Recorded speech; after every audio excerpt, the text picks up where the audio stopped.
네.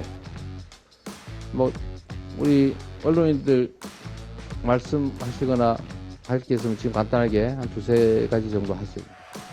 어쨌든 지금 임시회 소집에서 어려움을 겪고 있는 것이 대표님 본인의 정상국회 프레임에 갇혀서 그런 건데 이 부분에 대해서 대표님께서 어떻게 해소하실 방법을 생각하시는 것이 있는지 궁금합니다. 아니 제가 소환 조사를 받겠다고 하는데 뭘 방탄하죠? 네, 언론인들께서 혹시 질문하실 거 있으시면 손 들고요. 네, 노구수님 말씀해 주시고. 네. 신년 기자회견은 아니니까 간단하게. 네. 안녕하세요. 저 연합뉴스 정윤주 기자입니다. 10일부터 12일 사이에 대표님 이제 출석하시는 걸로 좀 예정이 되어 있는데 정확히 어느 날에 출석을 하실 생각인지 궁금하고, 그리고 계속해서 좀 개인 차원에서 사법 리스크에 대응해야 된다는 그런 지적들이 나오고 있는데 이에 대해서 대표님 어떻게 생각하시는지 궁금합니다. 그 질문은 이미 여러 차례 하셨고 이미 기존에 답을 한 게 있기 때문에 그걸로 대신하겠습니다. 네, 다음은 뒤쪽에 계시는 분 기자분들께서도 먼저 말씀을 해주시면. 네, 없으면 안 하셔도 됩니다. 일부러 하실 필요 없어요. 네. 소속과 상황 말씀해 주십시오, 먼저. 한성이라고 합니다. 아까 그 대표님 말씀하신 것 중에 그 이상민 장관 거취에 관련한 질문 주셨는데 저쪽에서 경질하지 않는다면 저희 어떻게 할지 부분 궁금하고요. 그리고 한 가지 더, 국정조사 저쪽에서 연장 받아들이지 않을 경우에 저희가 어떻게 임할 건지도 궁금합니다. 예, 이 부분은 제가 좀 답변을 드리겠습니다. 이상민 장관의 책임은 두 가지 측면에서 함께 봐야 한다고 그동안 민주당은 얘기를 해왔습니다. 정치 도의적 책임과 그다음에 법률적 책임이 있는데 대통령은 그동안 법률적 책임 얘기만 해왔죠. 그러나 역대 대형 참사 이후에 정치 도의적 책임이 우선이었습니다. 그리고 국정조사와 경찰 수사 결과를 보고 사법적 책임을 묻게 되는 것이지요. 최종 결과가 나오지 않기 때문에 저희가 먼저 말씀드리기는 어렵습니다만 실제로 정치 도의적 책임을 그동안 회피해 왔는데 사법적 또 이런 행정적 책임 문제까지 끝내 거부한다면 저희는 그동안 세 가지 단계를 거쳐서 책임을 물어왔습니다. 첫 번째는 자진 사퇴, 두 번째는 대통령의 파면, 그리고 대통령 파면은 저희가 지난번 해임 건의안을 통해서 반강제적, 그러니까 자발적 다음 단계인 반강제적 방식을 얘기했고, 이게 안 될 경우에는 저희는 국민의 뜻에 따라 또 유족의 요구에 따라서 저희는 탄핵 소추를 취할 수밖에 없다, 이렇게 그동안 얘기를 해오지 않았습니까? 지금은 그 단계 과정에 있는 것이다라고 보고 있습니다. 그래서 우선은 향후에 자발적 사퇴이건 또는 대통령이 해임 건의안을 수용해서 파면을 시키건 이 과정을 먼저 좀 지켜보고요. 그리고 결국 경찰 수사가 우리가 애초 우려했던 대로 꼬리자리식 면죄부 성역 수사로 끝낸다면 여기에 대해서는 결국은 저희는 국회의 권한을 활용해서 책임을 물을 수밖에 없는 단계로 나아갈 것이다, 이렇게 말씀드리겠고요. 국정조사 관련해서는 어제도 오전에 조영 대표와 40-50분 가량 대화를 나눴습니다. 국민의힘은 지금 현재 기간 연장에 대해서는 긍정적 검토를 하고 있는 것으로 보입니다. 다만 3차 청문회와 관련된 증인을 놓고 지금 쟁점이 형성되어 있는데 저로서는 납득되지 않습니다.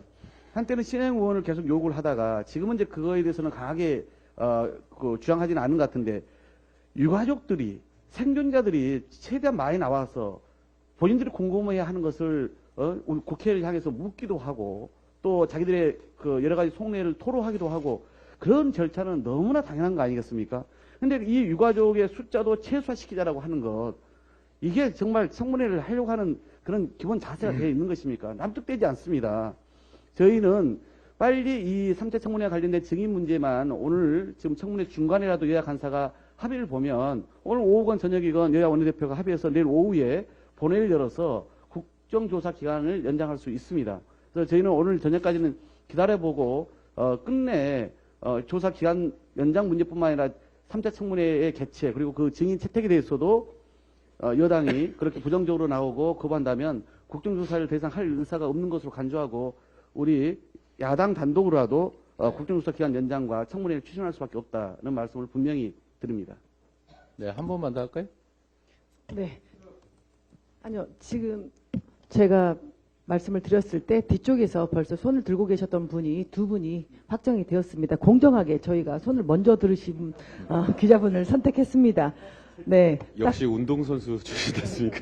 네, 뒤에도 눈이 달려 있어서 네, 네, 빨리 하시죠. 네, 두 분에게 채널A 여인선 기자께서 질문하시겠습니다. 네, 앞으로는 좀 미리 좀 조정을 좀 해서 뭐 공통의 좀 관심 사항으로 제안하면 좋겠어요. 지역적이고 네. 부분적인 거 좀 말고 말씀하십시오. 예. 네, 좀 다소 불편한 질문이 있더라도 이런 자리 앞으로 많이 만들어 주셨으면 네. 좋겠습니다. 방금 전 이야기해 주신 것에서 연장선상에서 여쭤봐야 할 것 같은데요. 어쨌든 지금 임시회 소집에서 어려움을 겪고 있는 것이 대표님 본인의 방탄국회 프레임에 갇혀서 그런 건데 이 부분에 대해서 대표님께서 어떻게 해소하실 방법을 생각하신 것이 있는지 궁금합니다. 아니 제가 소환 조사를 받겠다고 하는데 뭘 방탄하죠?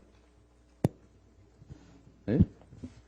제가 첫 번째 질문에 나왔었는데요. 예, 그 사법 리스크와 당 문제를 좀 분리했으면 네. 좋겠다 이런 부분에 대해서 네. 네, 다음 질문으로 가죠. 뉴스펌의 박서영 기자님. 네, 여기까지만 하겠습니다. 네, 뉴스피메 박세영 기자라고 합니다. 그 대표님 새해 복 많이 받으시고요. 중대선거구제 관련해서 좀 말씀 안 드릴 수가 없을 것 같은데 예전에 이재명 대표님께서 이야기하셨던 중대선거구제 관련된 의견이랑 근래 들어서 이재명 대표님께서 이야기하신 의견이 조금 다르다는 일각의 비판이 있어서요. 확실한 이재명 대표님의 중대선거구제 관련한 의견이 무엇인지 여쭙고 싶습니다. 자, 질문 먼저 정리하죠. 제가 뭐라고 말했다가 뭐라고 바뀌었다고 합니까? 중대선거구제 관련해서 이제 힘을 실으셨던 발언이 있으셨는데 이전에 과거에 근래 들어서는 조금 신중론으로 돌아서신 게 아닌가 싶어서 그거 관련해서 여쭙습니다. 글쎄, 그건 뭐 잘 모르겠네요.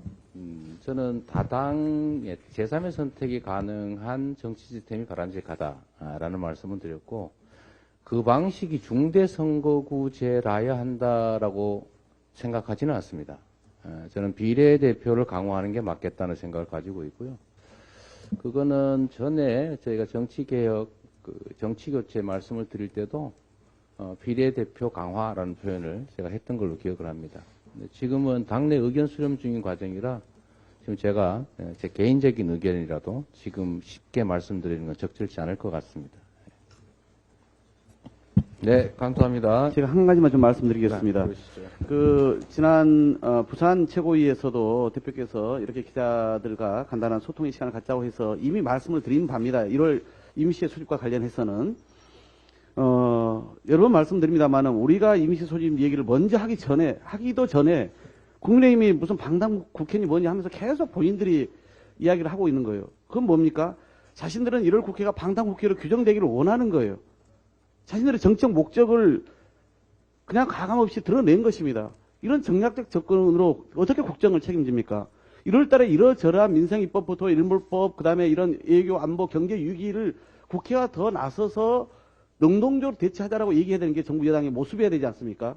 완전 바뀌었습니다. 어떻게 하면 노을국리, 실국리 그러면서 책임을 야당에 떠넘기고 그러면서 무슨 정치적 프레임을 짜가지고 일을 안 해볼 국리를 하려고 하는 것이 여당입니까? 정말 저희로서는 납득하기 어렵습니다. 솔직하게 얘기를 하시죠. 예고 나오고 싶다, 직구 관리하고 싶다라고 고백하는 것이 더 차라리 나을 것이다 라고 말씀드리고 싶습니다.